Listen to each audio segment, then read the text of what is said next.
And the basic idea is that it's a magical device that accepts a note sequence. Sequence goes into this magical box and produces multiple variations of the sequence that you can manipulate at the same time.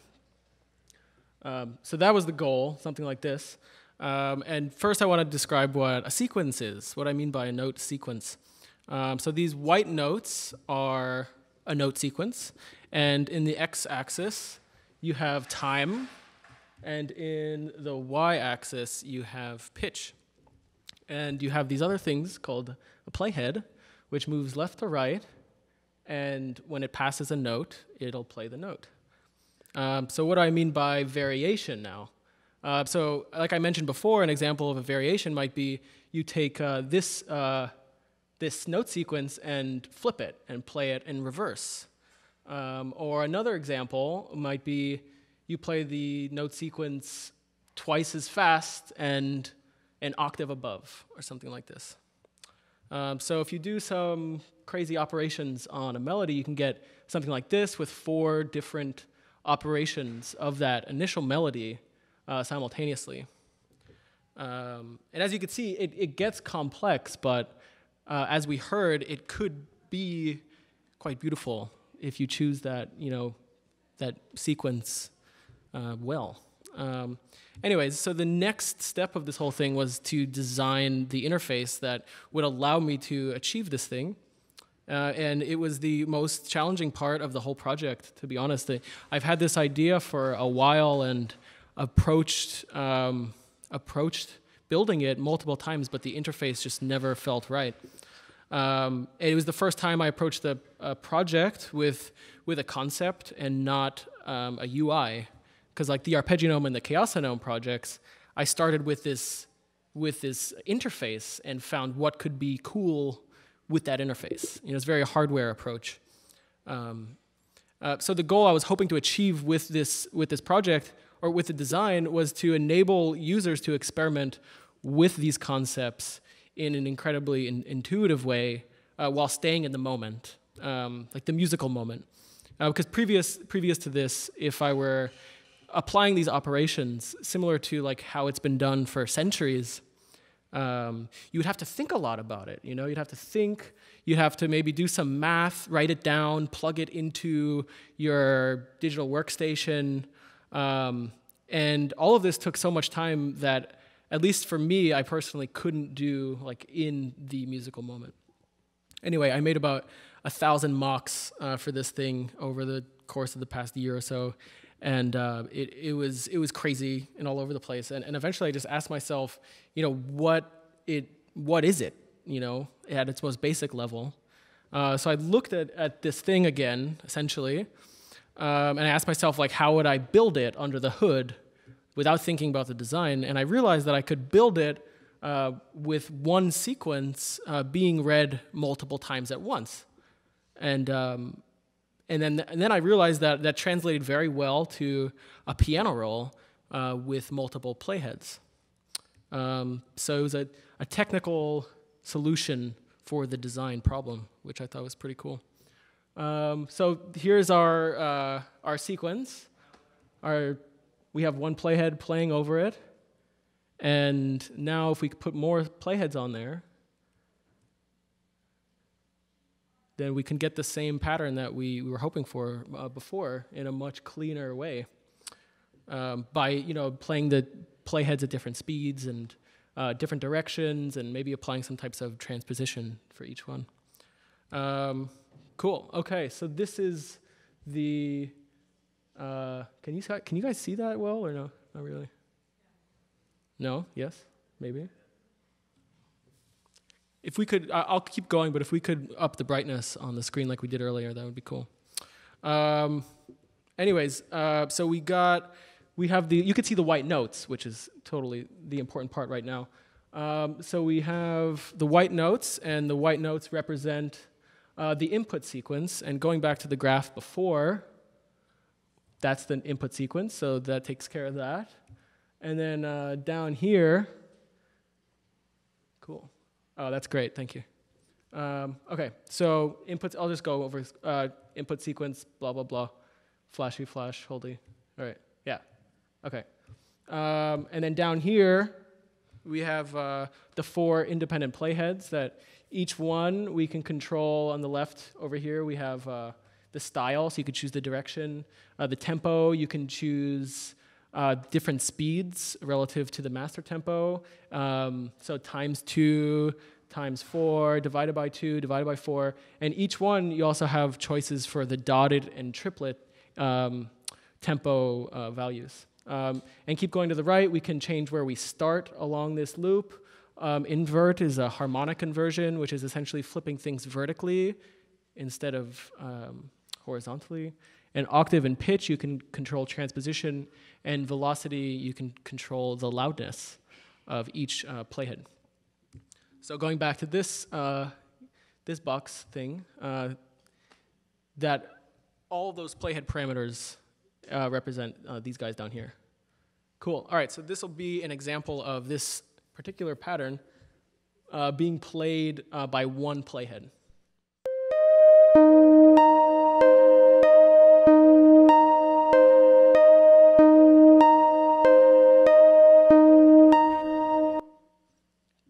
All right, and up next we'll have the same pattern being played by 4 playheads. And yeah, let's just listen to that. Did I?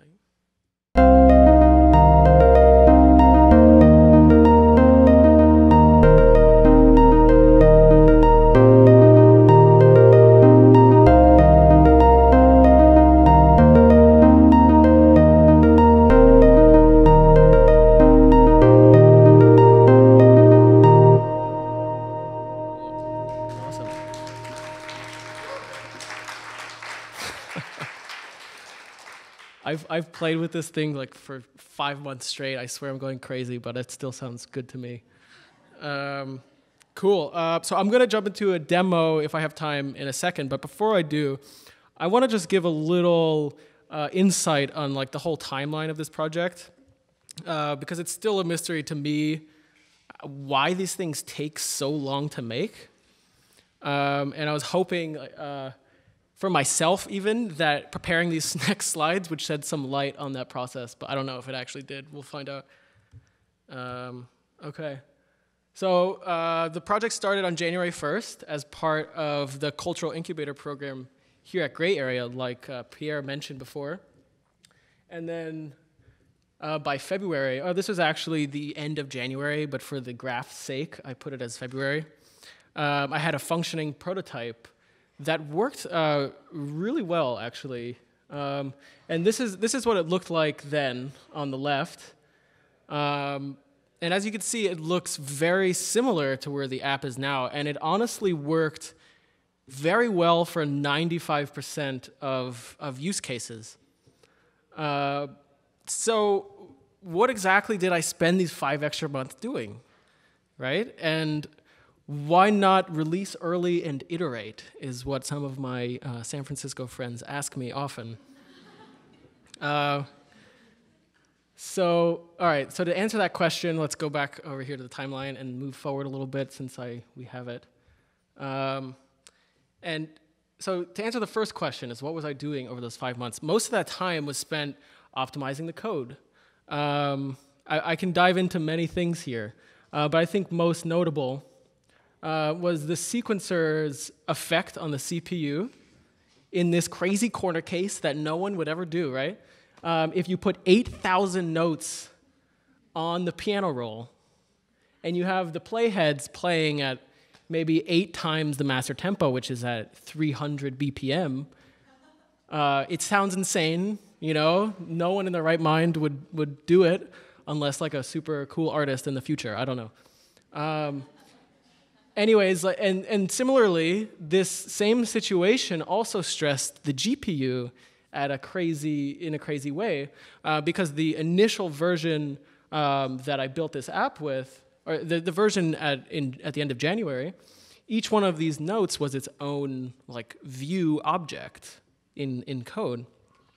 So without diving into like too much code, which may have been a good idea considering the audience tonight, I'm just proud to say that the CPU now in this situation maxes out at like 30% on an older iPad, and I completely redesigned the piano roll to work with just one object.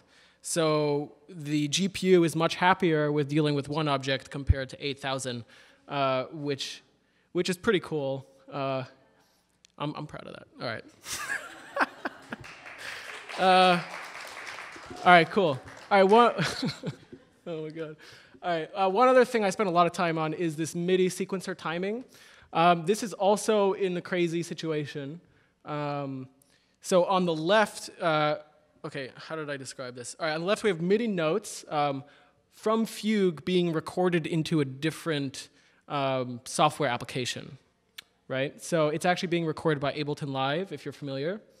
And on the top we have the before, and the bottom we have the after. And these notes are 128th notes at 300 BPM, and that's about like 6 milliseconds per note, like super crazy fast. But as you can see in the before compared to the after, it's a lot cleaner now, right? Like the precision is I could sleep at night, I guess I could say. And if it works this well at these crazy rates, then thankfully it's going to work super well at a more reasonable rate. So one other thing that I spent my time on in those 5 months was the design and interaction details. So one of the coolest things I implemented in this time was piano roll gestures to make the piano roll actually usable at when you're zoomed out, right? Because if you zoom out, those notes are like maybe 10 pixels tall, maybe even smaller, and now you can do like cool things like 2 fingers. In this case, I have the shift button, so you're copying them, but you could use 2 fingers to move things around, 3 fingers to change note length, and use a little selection window to choose the ones you want to affect. So that's cool. And then I completely redesigned the playhead parameters here to make more sense for what it was actually doing for each one. So you could see like the tempo, start, octave, and pitch knobs are still knobs like they used to be, but the invert is more of an interactive switch like it should be. Velocity has these 2 parameters, so you can flip velocity, and the style just shows you the 4 options that you have in a much more visible way. Cool. So, yeah. And then I could go on and on about all the things I did, and I really want to, but I know it gets really boring very quickly. But I think the more interesting question might be, why not release early and iterate? And this is kind of funny, but I'm not a businessman at all, and I used this picture too, which is the same meme as Jonathan.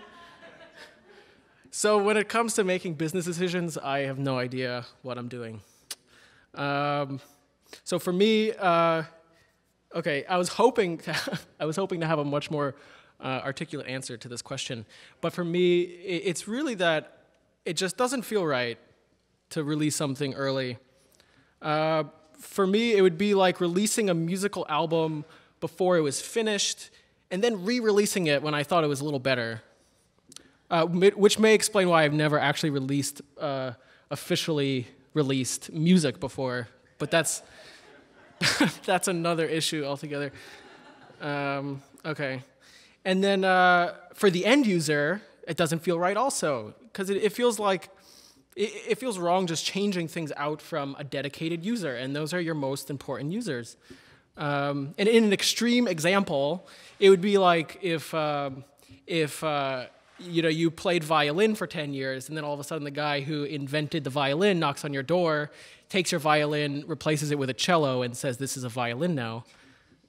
And it just doesn't feel right. I mean, that's an extreme example, I know.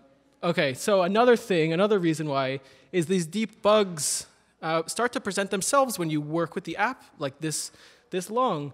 And I think it's incredibly important for a real-time piece of software to minimize that user anxiety. I'm sure many of you in this room have the experience of, maybe Ableton Live crashing when you're in the moment, or Logic, or, video program. And that feeling is awful.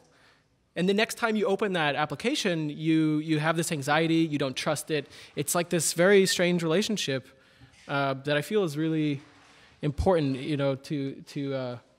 to be mindful of, I guess. I don't know. And lastly, solid apps are the best apps. So that's my excuse for taking 6 months. All right, now it's July, and I actually think I'm ready to launch, so that's kind of cool. And I'm pretty sure I mean it. Thank you. And I think we have time for a demo. Is that cool? Yeah? Yes? All right, yes. Okay, well, now officially, demo. So we got these notes in the center. I could delete them, maybe. Why not? And add them again. And then you have these playheads at the bottom. And let's see, let's start just at 1 here.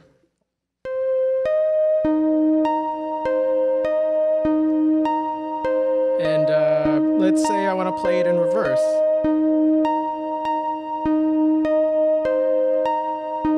Or maybe reverse and forward. So it'll come back now. All right, then we can affect the tempo in crazy ways. Maybe go twice as fast. 4 times.